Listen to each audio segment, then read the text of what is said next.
یو محترم پوښتنه کوي، وایي په ښارونو کې بعضې خوړنځایونه دي چې خلک ورته ولاړ وي، په ولاړه باندې خوراک و څښاک کوي.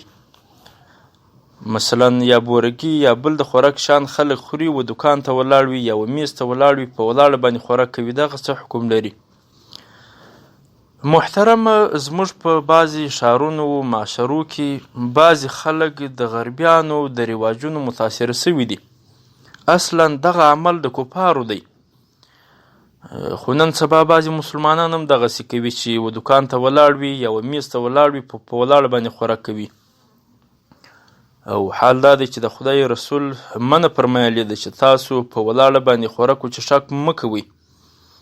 نو دغه عمل د ادب او د سنت خلاف عمل دی.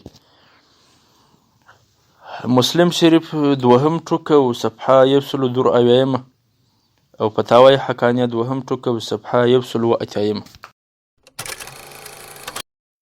ملګرو، په دې هیله چې ټول به روغ او جوړ اوسئ.